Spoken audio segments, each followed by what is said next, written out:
उसने बाल खींचा मैम का और वो थप्पड़ मारा वहाँ पर। थप्पड़ मारा और बाल खींचा मैडम का।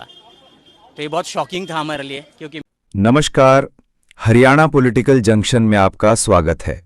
राजनीति में आजकल नेताओं को थप्पड़ मारने की घटनाएं लगातार बढ़ती जा रही हैं। अरविंद केजरीवाल पर 2 बार थप्पड़ से हमला किया गया है। इन पर पहला हमला 8 अप्रैल 2014 को हुआ था। दिल्ली में एक रोड शो के दौरान एक ऑटो रिक्शा चालक ने उन्हें थप्पड़ मारा था। दूसरा हमला 4 मई 2019 को हुआ था। दिल्ली के मोती नगर इलाके में लोकसभा चुनाव के प्रचार के दौरान एक शख्स ने उन्हें थप्पड़ मारा था। दिल्ली की मुख्यमंत्री रेखा गुप्ता पर आज 20 अगस्त 2025 को उनके सरकारी आवास पर जन सुनवाई के दौरान हमला हुआ।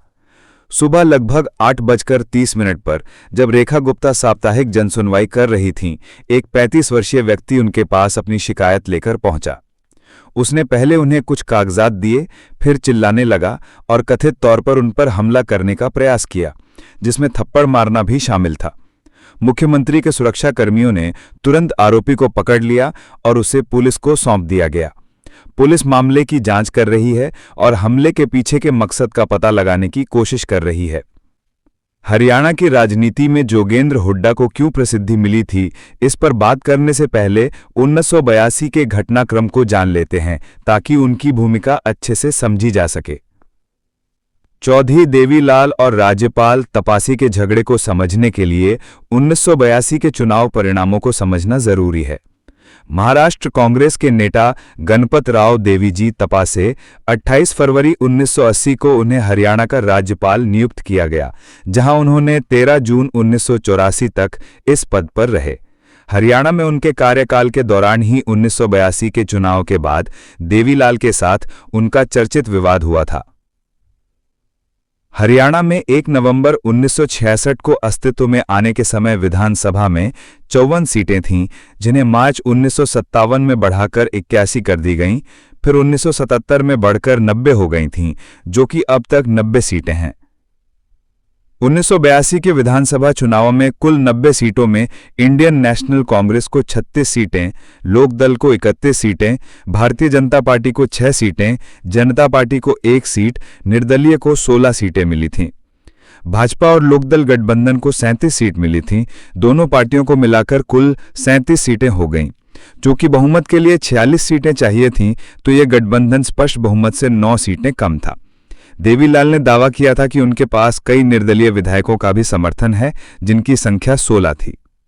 इन्हीं निर्दलीय विधायकों के समर्थन के आधार पर उन्होंने सरकार बनाने का दावा पेश किया था, लेकिन राज्यपाल ने उनके दावे को नकार कर कांग्रेस के भजन लाल को सरकार बनाने का न्योता दिया था। ऐसा बताया जाता है कि इस घटना से नाराज होकर देवीलाल ने उस समय के राज्यपाल तपासी का गला पकड़ लिया था, जिसे कुछ लोगों ने यह कहकर प्रचारित किया था कि देवीलाल ने राज्यपाल को थप्पड़ मार दिया था। उस समय क्या हुआ, इसकी कोई प्रामाणिक सूचना नहीं मिलती। जोगिंदर हुड्डा बताते हैं कि 1982 के चुनाव में जब चौधरी देवीलाल के पास बहुमत होने के बावजूद उन्हें सरकार बनाने का मौका नहीं दिया गया, तो राज्यपाल ने उनका अपमान किया, जिसके कारण देवीलाल समर्थकों में बहुत गुस्सा था। इस घटना के विरोध में मैंने 26 जनवरी 1983 को गणतंत्र दिवस समारोह में राज्यपाल तपासे के चेहरे पर स्याही पोत दी थी, जिसके लिए मुझे जेल भी जाना पड़ा था। इस घटना के बाद सभी राष्ट्रीय पर्वों से पहले मुझे और मेरे साथियों को अक्सर गिरफ्तार कर लिया जाता था। हुड्डा ने 1991 के चुनाव में देवीलाल की हार का कारण भी बताते हुए कहा कि देवीलाल ने अपने विश्वसनीय कार्यकर्ताओं के बजाय अपने बेटों को टिकट दिए, जिससे उनकी छवि को नुकसान पहुंचा। जोगेंद्र हुड्डा ने देवीलाल से अलग होकर लोकतंत्र रक्षा मंच की स्थापना लोकतंत्र की रक्षा के लिए की थी। चौधरी देवीलाल के भक्त और उनके राजनीतिक शिष्य, जिन्होंने उस समय में राज्यपाल के मुंह पर काली स्याही पोत दी थी, वो आजकल फिर से सुर्खियों में आए हुए हैं। इस बार उन्होंने रंजीत चौटाला, दुष्यंत और दिग्विजय चौटाला की क्लास लगाई हुई है। हुआ यूं कि इन नेताओं ने मीडिया बयानों में गलत जानकारी बोल दी, जिस पर भड़कते हुए जोगेंद्र हुड्डा ने कहा कि देवीलाल के वंशजों को राजनीति का अधूरा ज्ञान है, इन्हें मेरे से ट्यूशन लेने की जरूरत है। झज्जर में मीडिया से बातचीत करते हुए जोगेंद्र हुड्डा ने कहा कि एक इंटरव्यू में रंजीत चौटाला ने साल 1977 में चौ बंसीलाल के लड़के सुरेंद्र को कांग्रेस का विधायक बताया है। लेकिन रंजीत चौटाला को यह ध्यान रखना चाहिए कि 1977 में बंसीलाल के बेटे सुरेंद्र सिंह को कांग्रेस पार्टी से निकाला हुआ था। चौधरी सुरेंद्र सिंह बतौर निर्दलीय विधायक तोशाम हलके से चुने गए थे। तोशाम विधानसभा से 1972 में कांग्रेस की टिकट पर बंसीलाल ने आजाद विधायक देवीलाल को 20,494 वोट से हराया था। 1977 में आजाद चुनाव लड़ते हुए सुरेंद्र सिंह ने आजाद जंगबीर सिंह को 2174 वोट से हराया था। 1982 में कांग्रेस से सुरेंद्र सिंह, 1987 में लोकदल से धर्मबीर सिंह, 1991 में हविपा से बंसीलाल, 96 में हविपा से बंसीलाल, 2000 में कांग्रेस से धर्मबीर सिंह, 2005 में कांग्रेस से सुरेंद्र सिंह, 2009, 2014 एवं 2019 में कांग्रेस से किरण चौधरी और 2024 में भाजपा से श्रुति चौधरी विधायक बनी हैं। ऐसा ही रंजीत चौटाला ने भाजपा सरकार में मंत्री रहते हुए प्रधानमंत्री नरेंद्र मोदी की तारीफ में कसीदे पढ़ते हुए गुजरात में 28 लोकसभा की सीटें बताईं, जबकि गुजरात में 26 सीटें हैं। उन्होंने दुष्यंत चौटाला के भी एक इंटरव्यू का हवाला दिया।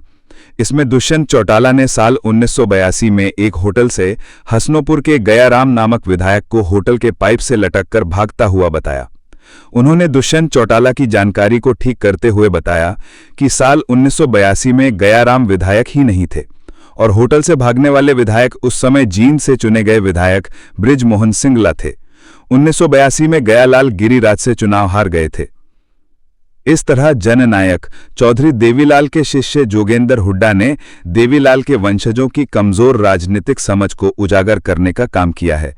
जहां तक बात रंजीत चौटाला की है तो उन्हें उनकी उम्र के हिसाब से रियायत दी जा सकती है, परंतु दुष्यंत चौटाला जैसे युवा नेता अगर गलत तथ्यों के साथ अपनी बात रखेंगे तो उनकी विश्वसनीयता पर सवाल उठने लाजमी हैं। आपको क्या लगता है, दुष्यंत चौटाला को जनता फिर से मौका देगी या नहीं? हरियाणा की राजनीति से जुड़े दांव पेंच जानने के लिए हमारे चैनल को लाइक करें, कमेंट करें और सब्सक्राइब जरूर करें।